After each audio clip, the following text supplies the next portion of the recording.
kalau Ruben kan pasti sudah banyak beban pikiran selain masalah usaha, masalah pekerjaannya dia sebagai entertainer dia dan juga keluarga.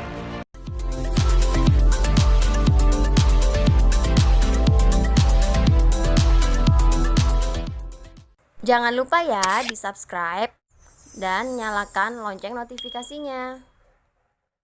Atau masih bisa dia tanganin sendiri, Bang? Kalau stresnya itu sampai dia harus berkonsultasi ke psikolog sih saya tidak pernah dapat informasi itu dari Ruben ya. Tapi minggu lalu di hari Sabtu siang memang Ruben datang ke rumah saya ya untuk menyerahkan sertifikat ini ya dalam kepentingan klarifikasi ya. Dia sampaikan bahwa itu membuat dia memang sampai tidak bisa tidur ya, kepikiran ya kok bisa seperti ini gitu ya, kok langsung beritanya langsung sepertinya seolah dia tuh yang mengambil alih tanpa dasar gitu loh, padahal sejarahnya kan kalau kita lihat kan udah jelas nih gitu ya. Itu yang menjadi beban pikirannya dia. Tapi setelah ngomong-ngomong dengan saya terus kemudian kita udah mulai memikirkan kira-kira apa sih langkah-langkah yang bisa kita lakukan. Yang pertama tentu adalah keluar untuk menggunakan hak jawab, jangan diam terus. Karena kalau diam terus bisa dianggap seolah-olah berita yang apa itu benar, kan begitu ya. Nah itulah makanya kita menggunakan hak jawab kita klarifikasi, dan sampai akhirnya sekarang mungkin kondisinya Ruben sudah sedikit lebih baik karena sudah ada berita yang berimbang. Masyarakat juga sudah semakin jelas, oh ternyata ternyata Ruben buka usaha itu ada sertifikatnya, bukan sekedar hanya nama-nama saja gitu loh. Semuanya jelas secara legalitasnya.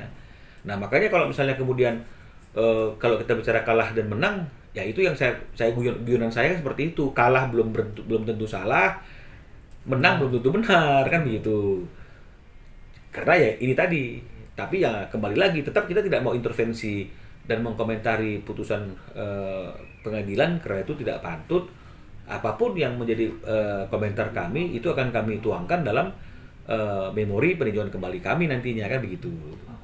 Support keluarga sendiri gimana, Bang? Sarwenda semua macam. Kalau support keluarga sudah pasti ya, semua keluarga pasti akan saling mensupport ya. Yang seperti saya tahu Jordi juga mensupport Ruben agar tetap tenang dan tidak terlalu panik. Sarwenda juga seperti itu, anak-anak juga seperti itu, saya juga seperti itu. Jadi memang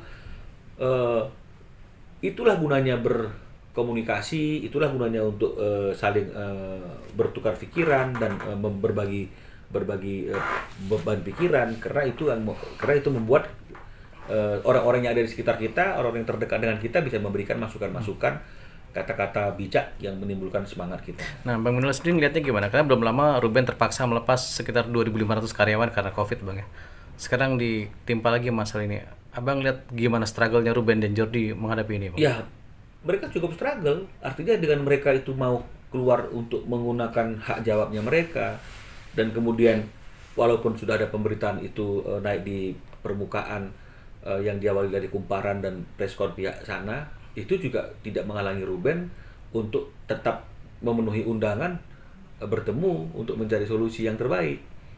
Meskipun setelah itu tetap Jordi menggunakan hak jawabnya untuk mengklarifikasi. Jadi sebenarnya kalau dari sisi seperti itunya sih semuanya masih berjalan dengan baik ya. Cuma karena udah terlanjur ada pemberitaan dan masyarakat sudah terlanjur beropini.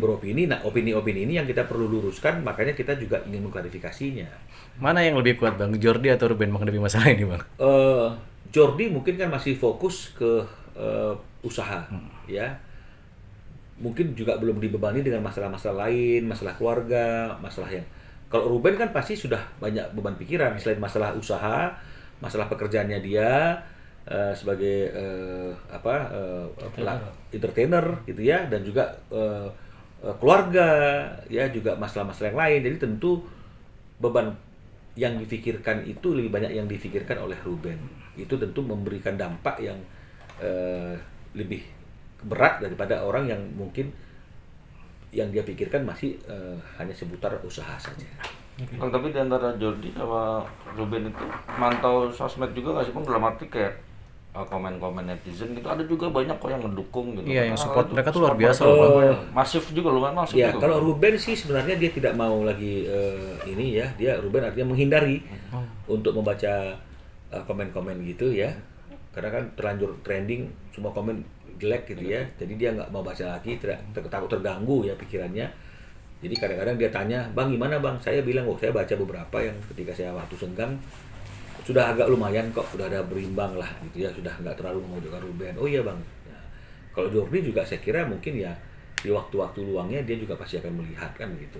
Tapi hal itu cukup berpengaruh ya, maksudnya lumayan menenangkan lah ya. Jelas dong, kalau misalnya karena kita tidak klarifikasi, akhirnya orang nggak tahu apa yang menjadi fakta sebenarnya, akhirnya semua memberikan komen yang miring gitu kan, pasti kan itu kan shock banget. Nah setelah kita klarifikasi, kita tunjukkan sertifikat dari historis yang ada, masyarakat akhirnya sadar, oh ternyata seperti itu ya, yang tabah ya ayah Ruben, Uncle Jordi, ya ini kan juga memberikan semangat gitu, saya kira seperti itu. Bang, tambah Ya, di subscribe dan nyalakan lonceng notifikasinya.